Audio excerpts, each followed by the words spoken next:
Imagine walking into a market, reaching into your pocket, and pulling out a bean. Not a coin, not a bill, a bean. And with that single bean, you could buy a tamale, a fresh tomato, or a piece of fruit. Save up 100 of these beans, and you could walk out with a rabbit. A few hundred more, and a slave could be yours. This wasn't a joke, a myth, or a metaphor. For the Aztec Empire, one of the most sophisticated civilizations in pre-Columbian history, this was simply how the economy worked. Their currency wasn't metal, it wasn't paper, it was cacao, the raw bean that chocolate comes from. And understanding how it functioned reveals something surprising. The Aztecs had built a monetary system so functional, so scalable, and so resistant to counterfeiting that in some ways it rivaled the coin-based economies of Europe. This is the story of the only economy in human history where money quite literally grew on trees. Why cacao? To understand why the Aztecs chose cacao as currency, you have to understand what cacao meant to them. It wasn't just food, it was sacred. The Aztecs believed cacao was a gift from Quetzalcoatl, the feathered serpent god, who supposedly stole the cacao tree from paradise and gave it to humanity. Because of this divine origin, cacao was reserved primarily for elites, warriors, priests, and nobility. Commoners rarely drank it. When they did, it was during major ceremonies or as a reward for extraordinary service such as bravery in battle. But cacao had something more practical going for it too. It checked nearly every box required of good currency. It was durable. Dried cacao beans could last for months, even years, without spoiling if stored properly. It was portable. Merchants could carry thousands of beans in sacks across trade routes. It was divisible, unlike a piece of jade or a woven blanket. You could use exactly the right number of beans for a small purchase or a large one. And critically, it was scarce relative to demand. Cacao trees only grew in specific hot, humid lowland regions, hundreds of miles from the Aztec capital of Tenochtitlan. That scarcity gave it real, sustained value. In short, the Aztecs had accidentally discovered the same core principles that gold, silver, and modern fiat currencies are built on: durability, portability, divisibility, and controlled scarcity. How the economy actually worked. So what could you actually buy with cacao beans? Historical Spanish accounts, recorded shortly after contact, give us a surprisingly precise picture of Aztec prices.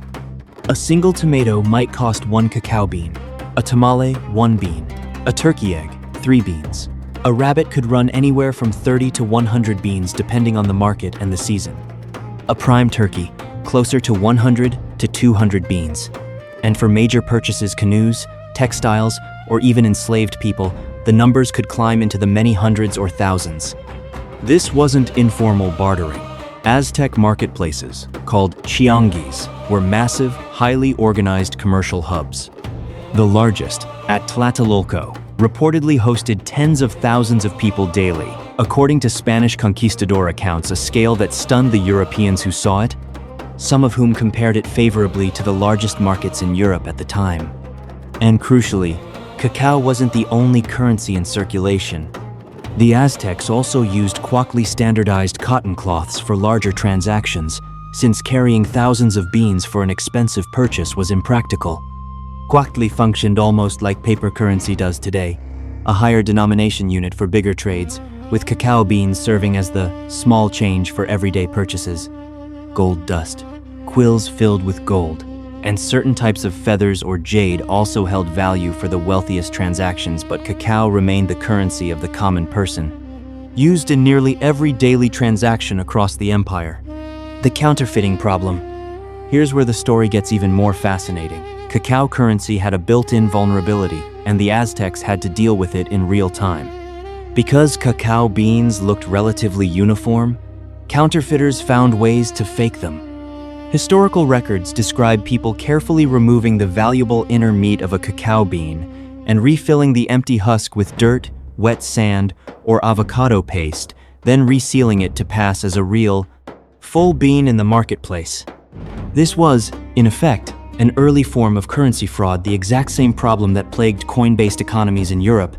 where people would shave metal off the edges of gold and silver coins to skim value while still passing them as full-weight currency. The Aztec government took counterfeiting seriously. Market inspectors, known as officials of the xianguis, actively patrolled marketplaces to catch fraud, and being caught faking currency could carry severe punishment. This tells us something important. Cacao wasn't a casual, informal system. It was a regulated currency with oversight, enforcement, and real consequences for those who tried to cheat it, functioning as an actual, protected monetary system rather than a loose custom. Taxes, tribute, and empire-scale economics. Cacao's role went far beyond the local marketplace. It was woven into the machinery of the empire itself. Conquered territories within the Aztec Empire were required to pay tribute to Tenochtitlan, and cacao was one of the most commonly demanded goods.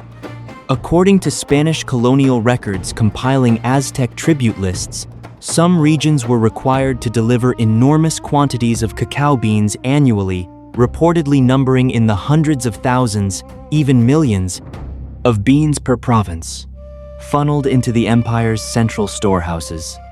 This means cacao functioned simultaneously as currency, commodity, and taxation tool, a triple role that's almost unheard of in monetary history. Imagine if, today, you paid your income tax not with dollars deducted from a paycheck, but with literal sacks of one specific crop, and that crop was also what you used to buy your groceries. That was the reality of the Aztec economic system. This tribute-based cacao economy allowed the empire to redistribute wealth, fund elite consumption, support the military and priesthood, and maintain economic cohesion across a sprawling territory that stretched across much of present-day central and southern Mexico. The collapse and the legacy. When the Spanish arrived in the early 16th century, the cacao-based economy didn't just fascinate them, it was quickly co-opted. Spanish colonizers, recognizing the functioning monetary system already in place, initially continued to use cacao beans as currency in parts of Mexico and Central America for decades, even after introducing their own coinage. Eventually, Spanish, silver, and coined currency displaced cacao as legal tender, but cacao's cultural and economic legacy never disappeared. It transformed. The very beans that once bought rabbits and turkeys were shipped back to Europe, where chocolate became a luxury commodity that reshaped global trade, colonial economics, and eventually, an entire industry worth hundreds of billions of dollars today. So the next time you unwrap a chocolate bar, consider this. You're not just eating a treat. You're holding a direct historical descendant of what was once, quite literally, money, a currency so effective that an entire empire ran on it, complete with its own market regulations, counterfeiting crimes, and taxation system, built entirely around a bean. Thank you for watching.